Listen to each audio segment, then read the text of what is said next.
안녕하세요. 오늘은 2025학년도 수능 4번에서 9번에 대해서 한번 살펴보도록 하겠습니다.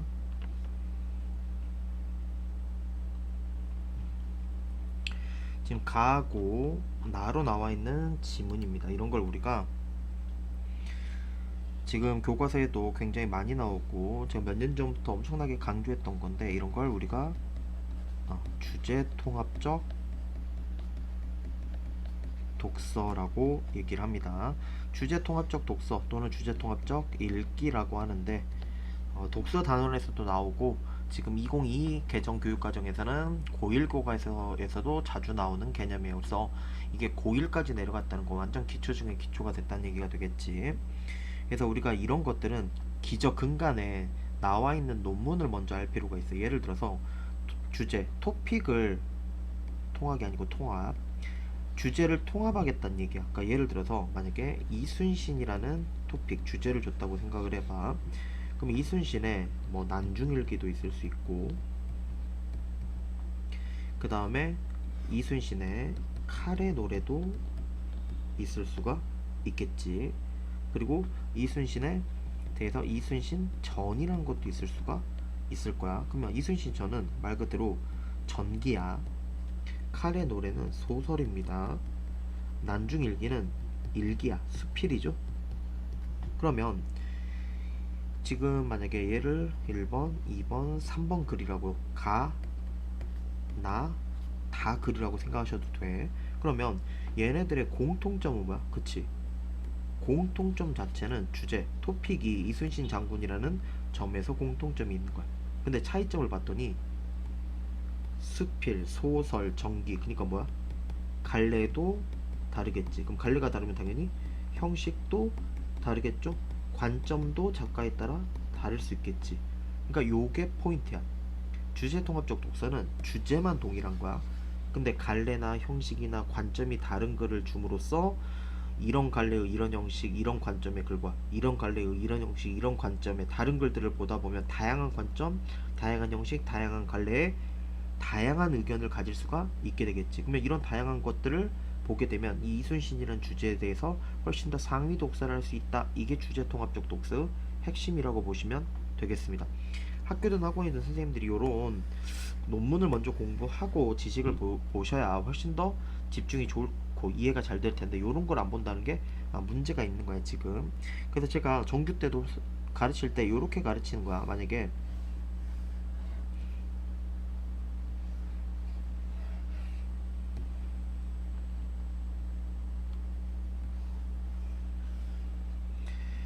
지금 가글이 있다 그러고 나글이 있다고 한번 봐볼게. 지금 얘하고 얘는 상황이 다른 거야. 가글에 어떤 관점이 나왔어. 근데 나글을 봤더니 얘랑 같은 관점일 수도 있고, 나글을 봤더니 얘랑 다른 관점일 수도 있는 거야. 그럼 우리는 모의평가를 보든 지금 독서 내신을 위해서 이 작품, 이 관련 해설을 보든 이 접근법을 먼저 공부하셔야 됩니다. 그래야 내신만으로 끝나지 않고 수능까지 우리가 확장이 가능할 텐데, 같을 때는 얘랑 얘랑이 뭐가 동일한 거야? 그치, 아예 주제가 동일하고 관점까지 동일해 버린 거야. 그러면 당연히 이렇게 보셔야 돼. 이렇게 동일할 때는 나 글은 가 글에 대한 보충 설명, 다른 말로 부연 설명하는 문단일 가능성들이 굉장히 큽니다. 그러니까 만약에 여기서 이순신의 업적에 대해서 얘기를 했어. 그러면 여기서는 그 업적 중에서 특정 한 부분을 갖고 와서 더 자세히 설명하든지 이런 식으로 보충해 주거나 부연 설명해 주는 역할을 하는 문단일 가능성이 굉장히 커지는 거야. 그래서 가하고 나글 읽을 때 우리가 첫 번째로 해야 되는 건 뭐부터 해라? 주제부터 찾아야 돼. 동일한 주제부터 찾는 게 첫 번째인 거야. 그리고 나서 두 번째가 같냐 다르냐를 판단하는 게 중심인 거지. 그래서 같을 때는 어떻게 읽고 다를 때는 어떻게 읽을지 이 전략을 먼저 정하셔야 된다는 얘기지. 그래서 이 둘의 관점까지 동일할 때는 얘가 얘를 보충하거나 부연 설명하거나 뭔가 구체적으로 설명하거나 이런 것들이 또는 예시가 나올 수도 있겠지. 특정 이런 것들이 강해지는 거야. 근데 만약에 얘하고 얘가 관점이 달라, 그러면 당연히 다른 관점을 줬잖아. 그러니까 관점 비교. 관점이 다를 수도 있지만 관점이 다르다는 건 학자나 또는 시대나 또는 지역이 다를 수도 있는 거야. 동양인데 서양 이럴 수도 있는 거지. 그럼 동양에서는 이렇게 관점을 바라봤는데 서양에서는 이렇게 관점을 바라봤다. 그럼 시험 문제가 뭘 내야 돼? 둘의 비교 문제가 가장 기본이 되겠지. 또는 보기를 준 다음에 보기에서 가와 나에 대한 관점으로 접근하는, 요게 또 재밌는 문제가 될 수 있겠지.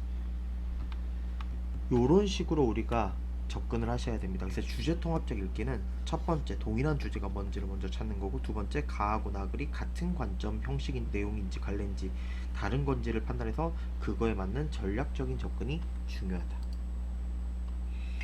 그럼 수능에 최근에 나왔던 요 갈래 같은 경우는 우리가 분석을 한번 읽어보시고 오시는 게 좋은데, 결국 가는 개화에 대한 얘기야. 그리고 나는 중국에서 서양의 과학기술에 받아들이냐 어떠냐에 대한 문제거든. 그러면 개화랑 과학기술은 뭐야? 그치, 개화도 문명 자체를 받아들인 거잖아. 그러니까 그 개화 역시나 이런 과학기술 중심으로 받아들인 거거든. 그러면 가든 나든 뭐가 핵심이야? 받아들이는 개화, 문명 개화 또는 문화 개화, 뭐 여러 가지가 있겠지만 주로 문명, 과학기술에 대한 개화를 중심으로 받아들이냐에 대해서 어떻게 바라보는지를 얘기했는데, 나글은 중국 중심인 거고 가는 어디 중심이야? 그치, 우리나라 중심이라는 걸 우리가 알 수 있겠네. 그러면 방금 얘기했던 거 입장에서 주제는 동일하죠? 개화, 과학기술의 문명이야. 그걸 받아들일 때 중국은 어떻고 우리나라는 어떻다, 뭐야? 다른 이야기라는 거지. 예로 보는 게 훨씬 더 적합하겠네. 그래서 가와 나글에 대해서 비교하거나 또는 나 안에서 중국, 가는 우리나라죠. 그럼 여기서 또 학자들이 막 나오겠지. 중국도 막 나오겠지. 그럼 이 안에서 비교하는 문제, 이 안에서 비교하는 문제, 이런 것들이 가장 중점이 되겠구나라고 생각하시고 문제를 보셔야 됩니다. 그러고 봤더니 개항에서 가문단만 보시면 되겠죠. 얘는 나문단만 문제를 보는데 학자 견해 차이가 나오네. 그리고 가하고 나의 비교도 나오지. 왜? 가 안에서 하나 냈고 나 안에서 하나 냈잖아. 그럼 가나 비교 하나 내줘야지. 우리나라와 중국. 그리고 나서 8번 문제 봤더니 가나를 이해하고 보기를 보라고 얘기를 하네. 그리고 문맥적 의미까지. 그래서 우리가 이런 지식을 알면 접근법을 알 수 있으니까 우리가 잘 보셔놔야 됩니다. 한번 써먹고 연습을 조금 해보시면 익숙해지지 않을까 라고 생각을 합니다. 이런 것들은 자주 보셔야 되니까. 그러면 각을 우리나라의 개화 또는 과학기술 문명의 발달부터 한번 간단히 살펴봅시다. 제가 정리는 다 해왔습니다. 시간을 아끼기 위해서. 서양의 과학기술, 제가 색깔을 안 썼던 걸 한번 써볼게요.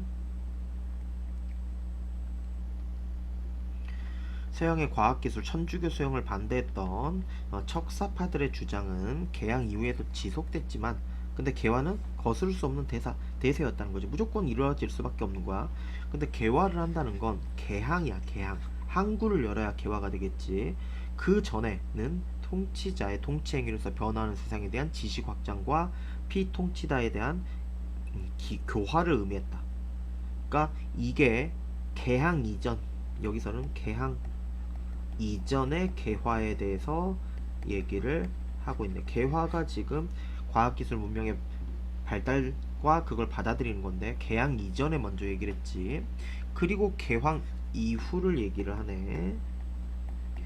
특히 이모군란, 서양식 군대와 우린 원래 토종 군대에서 지금 이거 붙는 거 얘기하는 거지. 고종은 자강 정책을 추진하면서 스스로 강해지는 걸 추진했다는 얘기야.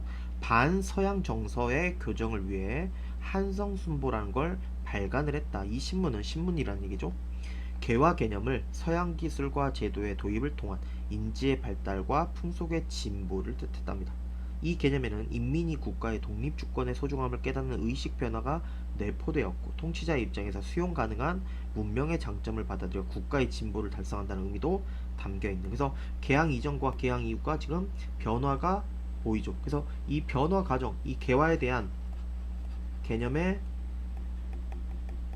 변화 과정, 요거는 시험에 내기가 가장 좋다. 특히 1번 문제랑 관련이 있겠죠.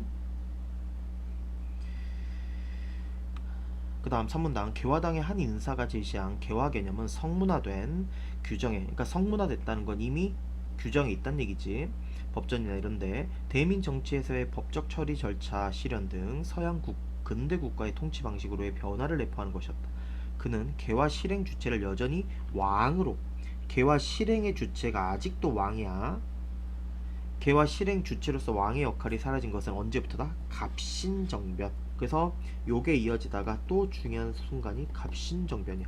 왜? 갑신정변이 중요한 건 이때부터 개화 주체가 왕이라는 게 이 전까지야. 근데 이 갑신정변 이후로는 바뀌었단 얘기지.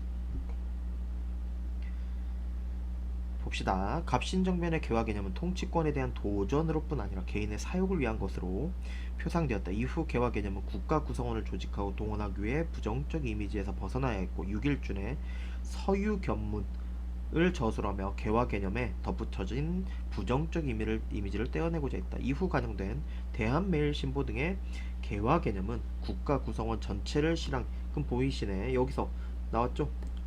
국가 구성원 전체로 바뀌게 되는데 그게 갑신정변이야. 그래서 우리가 이렇게 시대도 굉장히 첫 번째 포인트가 있겠지만 뭐도 지금 중요한 거야? 그치. 신문에 따라 견해가 달라진다는 거. 그래서 우리가 두 가지를 아셔야 돼.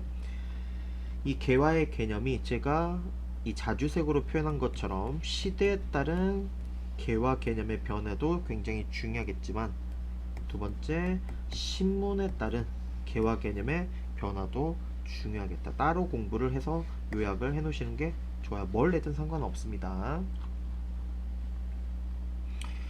을사녹약 이후 을사늑약, 지금 을사늑약이라는 시대 변화가 일어났죠.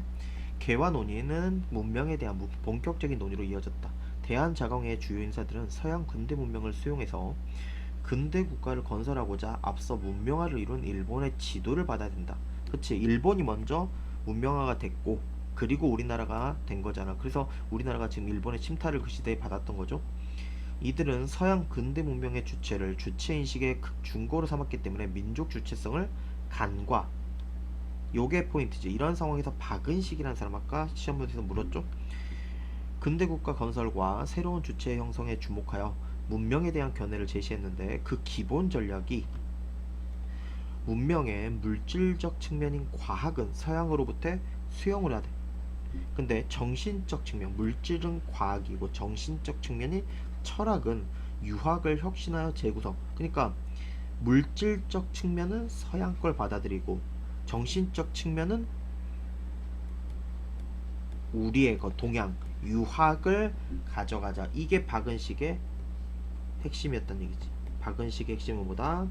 물질과 정신을 나눈 다음에 정신은 우리 거, 물질은 서양의 거. 특히 과학을 중심으로, 유학을 중심으로. 요 포인트는 외워둘 필요가 있겠네요.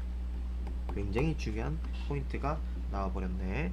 그는 생존과 편리 증진을 위해 과학 연구가 시급하지만 가치관 정립과 인격 수양을 위해 철학 또한 필수적이다. 지금 왜 과학과 철학인지 지금 여기서 얘기를 해주고 있죠. 자국 철학 전통의 정립이라는 당시 동아시아의 사상적 흐름 속에서 그가 제시한 근대 주체는 과학적 철학적 인식의 주체이자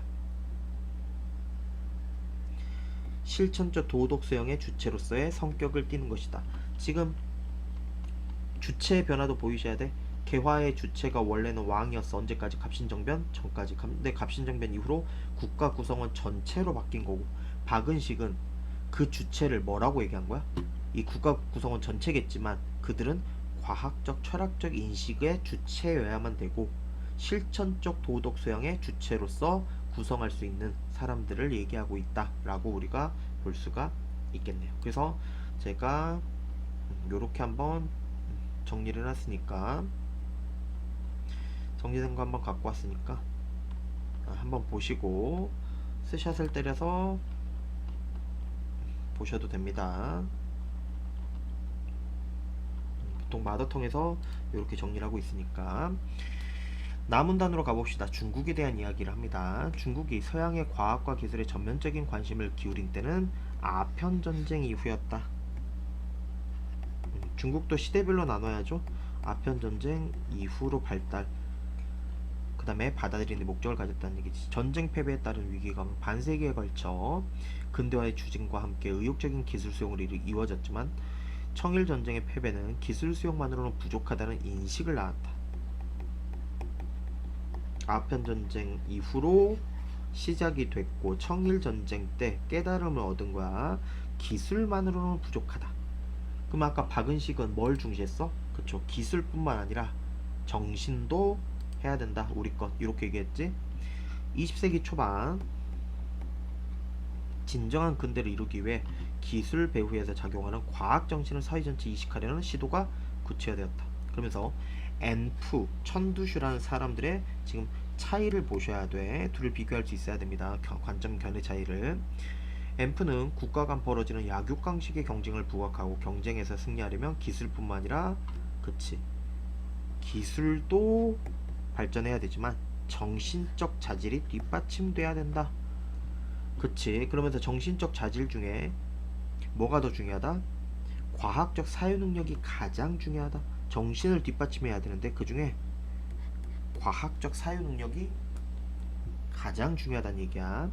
그에게 과학 정신이 전제되지 않은 정치적 변혁은 뿌리내릴 수 없는 것이었다. 그는 인과 실증의 방법에 근거한 근대 학문 전체를 과학이라고 파악하고 과학을 습득하여 전통 학문의 폐단에서 벗어나야 한다고 주장을 했다. 그의 입장은 1910년대 후반 신문화운동을 주도한 천두슈에게 이어졌다가, 옌프가 먼저고 천두슈에게 이어진 겁니다. 지금 이 천두슈를 비롯한 신문화운동의 지식인들은 과학의 근거 위에서만 민주정치의 실현이 가능하다고 주장했다. 중국이 달성해야 할 신문화는 과학 및 과학의 방법에 근거한 문화라고 보고, 신문화를 이루기 위해 전통 문화 전반에 대해서 철저한 부정과 비판. 그러니까 요게 지금 핵심이야. 천두슈는 신문화를 이뤄야 돼. 근데 그러기 위해서는 과학과 과학의 방법에 근거한 문화라고 본 거거든, 신문화는. 그러니까 얘는 전통 문화에 대해서 철저한 뭐를 해버려? 부정과 비판을 했다는 게 지금 아까 누구랑 차이야? 그치, 박은식하고 차이야. 아까 박은식은 과학, 물질적 측면에서 과학을 중시하면서 정신적 측면에서 우리 동양 또는 우리 조선의 유학을 기본적으로 써야 된다. 그래서 물질 서양, 정신 우리나라. 그래서 물질 중에서도 과학, 정신 중에 유학을 강조했잖아. 근데 천두슈는 신문화라는 걸 이루기 위해서는 과학과 과학의 방법에 근거해야 된다고 봤기 때문에 우리 전통문화, 이거는 중국이겠죠. 중국의 전통문화는 철저히 부정과 비판을 시도했다는 게 차이점이지. 그러니까 얘는 정신도 서양, 그 다음에 기술 과학도 서양이야. 그러니까 서양 걸 받아들이면 서양의 정신을 가져야 된다는 게 이게 기본이겠죠. 사상이나 철학이 과학의 방법을 이용하지 않으면 공상에 그칠 뿐이라고 주장한 천두슈는 사회와 인간의 삶에 대한 연구도 과학의 연구 방법을 이용해야 된다. 그 과학은 어디 건데? 그쪽 서양 거지. 그는 1차 세계대전의 비극은 과학을 이용해 저지른 죄악의 결과일 뿐 과학 자체의 죄악이 아니라고 주장을 하면서 과학에 대한 자신의 생각을 지속적으로 펼쳤습니다. 한편 제1차 세계대전 이후 유럽을 시찰했던 장진마이라는 사람도 나오네. 통제되지 않은 과학이 불러온 역작용을 목도한 후 봤단 얘기지. 과학이 어떻게 발달하는 그것이 인생관의 문제를 해결할 수 없다며 서양 근대 문명을 비판했습니다. 근대 과학 문명에서 초래된 사상적 위기가 주체의 책임 부재에서 비롯된 것이라는 주장에 동의했던 그는 과학적 방법을 부정하진 않았지만, 얘는 과학을 부정하진 않았어. 인생관의 문제에서는 과학적 방법이 적용될 수 없다. 얘는 과학을 해야 된다는데 얘는 그렇지 않네. 그는 인생관을 과학과 별개로 파악했고 과학 만능주의에 기초한 신문화운동에 의해 부정된 전통 가치관의 수호를 내세웠다. 요게 차이네. 지금 방법론에 있어서는 동일한 거야. 과학적 방법을 부정하진 않았어. 근데 얘는 중국 문화를 비판 부정했잖아. 근데 얘는 부정하지 않고 오히려 수호했다는 점에서 또 차이가 있네. 뭔가 장진마이는 박은식 쪽에 가까운 느낌을 우리가 받을 수 있겠죠. 그래서 4번 문제부터 한번 봅시다. 윗글에 대한 이해로 적절하지 않은 것은 이라고 했네. 가문단에서 서양 과학과 기술의 국내 유입을 반대하는 주장이 개황 이후에도 이뤄졌다. 그렇지. 아까 이양로를 비롯한 척사파의 주장이 개항 이후에도 지속되었다라고 하면서 일문단에 나와 있었죠. 2번 유학을 혁신하는 철학으로 재구성하는 것이 필요하다는 견해가 을사늑약 이후에 제기되었다. 그쵸? 이거 아까 4문단 정도에 있었던 것 같은데 본격적으로 을사늑약 이후에 개화 논의가 문명에 대한 본격적인 논의로 이어졌고 그게 어디까지? 박은식까지 갔었지. 3번 진정한 근대를 이루기 위해서는 기술 수용의 차원을 넘어서야 한다는 인식이 등장했다. 그쵸? 이거 아까 나의 일문단에 나와 있었지. 그 다음에 4번 과학정신이 사회에 자리 잡으려면 정치적 변혁이 선행이 돼야 됐다는 이런 건 없었죠. 이게 아니고 과학정신이 이렇게 말한 게 아니라 정치적 변혁이 있어야, 그러려면 정치적으로 변혁하려면 뭐가 먼저 있어야 될까? 과학적 사고, 과학 정신이 선행돼야 된다. 이게 있어야 얘가 가능하다라고 얘기한 거겠지. 근대 과학 문명에 대한 비판적 인식을 바탕으로 전통적 가치관에 주목하는 견해. 아까 마지막에 있었죠? 여기서 나왔네. 그럼 답은 4번. 그 다음에 5번 문제. 개화에 대한 설명으로 적절하지 않은 것. 1번 개항 이전의 개화 개념은 백성을 다스리는 통치자. 그쵸? 아까 왕이라고 아까 얘기를 했었죠. 그 다음에 두 번째 문제로 갑시다. 한성순보의 개화 개념은 백성을 다스리는 통치자로서의 역할과 서양 기술과 제도의 선별적 수용을 통한 국가 진보의 의미를 포함했다. 그치? 이거 아까 이 문단에 있었죠? 한성순보의 개화 개념 보면 서양 기술 제도와 그런 것 중에서 통치자 입장에서 수용 가능한 것을 받아들여서 국가 진보를 달성한다 이렇게 얘기를 했었으니까 3번 한성순보와 개화당의 한 인사의 개화 개념은 통치권자의 왕을 개화의 실행 주체로 상정했다. 그쵸? 갑신정변 이전까지.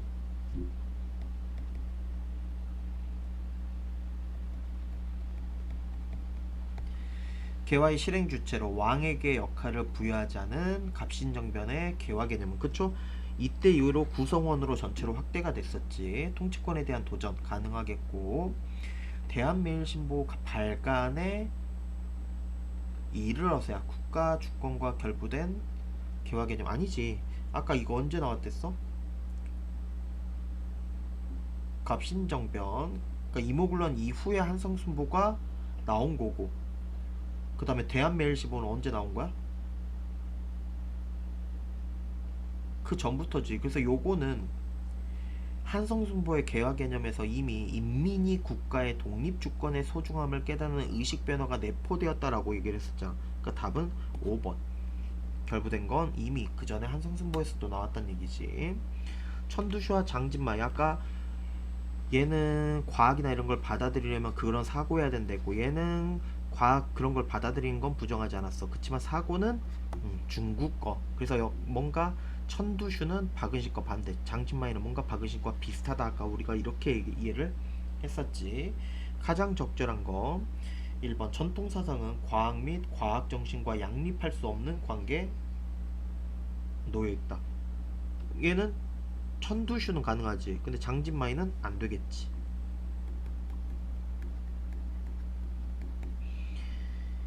2번 전통사상의 폐단은 과학정신이 뿌리내리지 못한 사회 체질에서 비롯된 것이다. 천두슈는 가능해. 장진마이 안됩니다.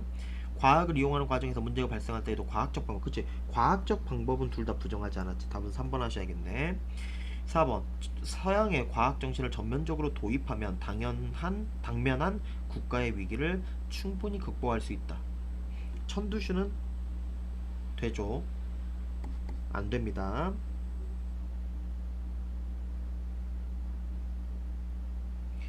국가의 위기는 과학적 방법으로 사상을 재구성할 필요가 있다는 인식이 부전. 뭐 이런 것들은 또 천두슈. 정진만이 안 되겠네. 어렵지 않게 풀 수 있겠고. 그렇고 나니까 박은식과 천두슈. 그러면 우린 여기서 응용할 수 있지. 누가? 박은식과 장진마이도 비교가 가능하겠지. 내신이면 이런 식으로 바꾸셔도 충분히 선생님이 가능한 문제라고 볼 수가 있겠죠. 기억과 니은 한번 봅시다. 기억은 박은식 관점이죠. 인격의 수양을 동반하는 근대의 주체 정립에, 니은은 전통적 사유 방식의 기반을 둔. 틀렸지. 천두슈는 전통적 이런 거 없었어. 전통적 사유 방식. 이것도 서양식 과학기술 기반이라고 바꿨잖아. 2번 기억은 주체인식의 준거가 서양 근대 문명이란 주체인식에, 니은은 철학이 과학의 방법에 근거할 수 없다는 생각에 반대하는 입장이다. 답은 뭐 2번이겠고. 3번 기억은 생존과 편리 증진을 위한 과학 연구의 시급성, 이런 게 없었죠. 4번 기억은 앞서 근대 문명을 이룬 국가를 추종하는 태도를, 니은은 전쟁의 폐해가 과학기술을 오용한, 이런 것들도 니은이 없었죠. 5번 기억은 과학과 철학이 문명의 두 축을 이루는 학문이라는 견해, 니은은 철학보다 과학이, 이런 말도 없었습니다. 답은 2번. 이렇게 보시면 되겠네. 그 다음에 8번 가와 나를 이해한 학생이 보기에 대해서 적절하지 않은 거. 그러면 가나 관점에서 중국이나 우리나라 관점에서 한번 보란 얘기지. A 마을은 가난했지만 전통 문화와 공동체의 삶을 중시하며 이웃 마을들과 조화롭게 살아왔다. 오래전 정부는 마을의 경제 발전을 목표로 서양 생산 기술의 도입을 하는 정책을 시행했다. 이거 벌써 요게 핵심이죠. 그럼 아까 박은식 입장에서는 어떻고, 장진마이 입장, 천두슈 입장, 중국, 우리나라 나눠서 다 나오겠네. 그러니까 보시면 한성순보의 입장에서, 개화당 인사 입장에서, 박은식 입장에서, 앰프, 장진마이, 그냥 종합적인 문제라고 보시면 되겠어요. 마을 사람들은 정책의 필요성에 공감하면서도 자신들이 발전을 이뤄낼 수 있다는 확신이 부족했다. 이에 정부는 마을 사람들을 독려하기 위해 마을의 역량으로 달성할 수 있는 미래상을 지속해서 홍보했다. 이후 마을은 물질적 풍요를 누리게 되었지만 경제적 이권을 두고 이웃 마을들과 경쟁하며 갈등을 하게 되었다. 격화된 경쟁에서 A 마을은 새로운 기술의 수용만을 우선시했고, 과거에 중시되었던 협력과 나눔의 인생과는 낡은 관념이 되었다. 젊은이들에게 전통 문화는 서양 문화에 비해 열등한 것으로 여겨졌다.